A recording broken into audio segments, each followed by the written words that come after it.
Hello विद्यार्थी मित्रांनो, global online classes वरती आपल्या सगळ्यांचं स्वागत आहे. तर महाबीएड ऍडमिशन 2025 आता याचे ऑप्शन फॉर्म स्टार्ट होतील आणि त्यानंतर ऍडमिशनची प्रक्रिया असेल. तर ऍडमिशन साठी कोणकोणते डॉक्युमेंट तुम्हाला रेडी ठेवायचे आहे तेच आपण या व्हिडिओच्या माध्यमातून डिस्कस करणार आहोत. तर विद्यार्थी मित्रांनो, चला आपण बोलूया. तर बघा, कोणकोणते डॉक्युमेंट तुमच्याकडे असायला पाहिजे. महाबीएड सीईटी ऍप्लिकेशन, जे ऍप्लिकेशन केलेलं आहे तुम्ही, जे कॅप रजिस्ट्रेशनचा ऍप्लिकेशन असतो ते तुमच्याकडे असायला पाहिजे. त्याची प्रिंट तुम्ही काढून घ्या. त्याच्यानंतर महाबीएड सीईटी ऍडमिट कार्ड पण असायला पाहिजे. फोटो, जे आत्ताचा फोटो आहे तुमचा ते घ्या. त्याच्यानंतर आयडेंटिटी प्रूफ, आयडी प्रूफ, जसं की Aadhaar card, PAN card, voter ID हे तुम्ही घेऊ शकता. त्याच्यानंतर recent photograph and signature, passport size photo आणि सिग्नेचर असायला पाहिजे. त्याच्यानंतर क्लास 10th 12th मार्कशीट आणि सर्टिफिकेट. बघा, मार्कशीट आणि जे डिग्री सर्टिफिकेट, जे सर्टिफिकेट असतो, बोर्ड सर्टिफिकेट जे असतो आपण ज्याला म्हणतो, ते पण असायला पाहिजे. त्याच्यानंतर डोमिसाईल सर्टिफिकेट हे पण काढून घ्या, बऱ्याच जणांकडे नसतं हे. ओके. त्याच्यानंतर जे कास्ट मध्ये असतात, जे रिझर्व्ह कॅटेगरीचे जे कॅन्डिडेट आहे, तर त्यांच्यासाठी महत्वाची सूचना आहे बघा. कास्ट सर्टिफिकेट तर असतं, बट कास्ट व्हॅलिडिटी सर्टिफिकेट नसतं. तर ते रिझर्व्ह कॅटेगरीचे जे सीट असतात तर ते त्यांना भेटत नाही. त्यांना परत ते ओपन मध्ये चेंज करावं लागतं, फीज वगैरे पेड करावं लागते. तर विद्यार्थी मित्रांनो, तुमच्याकडे जर कास्ट व्हॅलिडिटी सर्टिफिकेट नसेल तर तेही तुम्ही काढून घ्या. त्याच्यानंतर नॉन क्रिमिलियर सर्टिफिकेट जर रिक्वायर्ड असेल तर तेही तुम्हाला लागतो.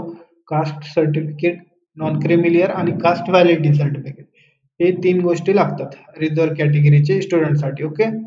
त्याच्यानंतर विद्यार्थी मित्रांनो, जे कॅन्डिडेट सर्व्हिसला आहे तर त्यांच्यासाठी बघा, नो ऑब्जेक्शन सर्टिफिकेट लागतो आणि सँक्शन लेटर, हे 2 गोष्टी त्यांच्यासाठी असतात. ओके. तर अशा प्रकारे हे तुमच्याकडे डॉक्युमेंट असणं गरजेचं आहे.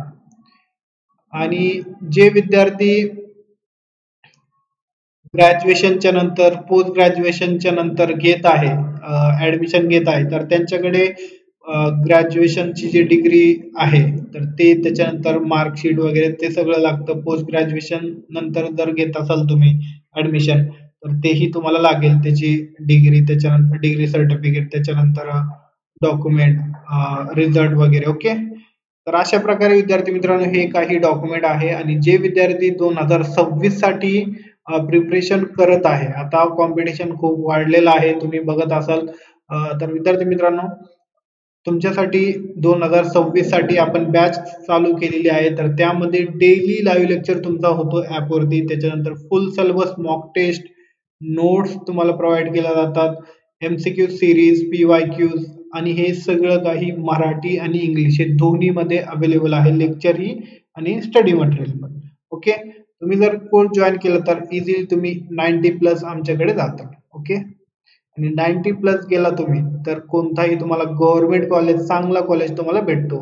आणि गव्हर्नमेंट कॉलेज भेटला तर तुम्हाला फीज वगैरे पण इथे कमी लागते. ओके. तर अशा प्रकारे विद्यार्थी मित्रांनो, याची फीज 2000 रुपये फीज आपण ठेवलेली आहे. या नंबरवरती तुम्ही कॉन्टॅक्ट करू शकतात आणि कोर्सला जॉईन करू शकतात. तर विद्यार्थी मित्रांनो, तुम्हाला काही पण डाऊट असेल, काही तुम्हाला विचारायचं असेल तर तुम्ही कमेंट सेक्शन मध्ये कमेंट करा, मी रिप्लाय देण्याचा प्रयत्न करेन. थँक्यू, धन्यवाद. भेटूया आपण नेक्स्ट अपडेटमध्ये. तुम्ही जर चॅनलला सबस्क्राईब नाही केलं असेल तर सबस्क्राईब करा आणि आपल्या व्हिडिओला लाईक करा. थँक्यू, धन्यवाद.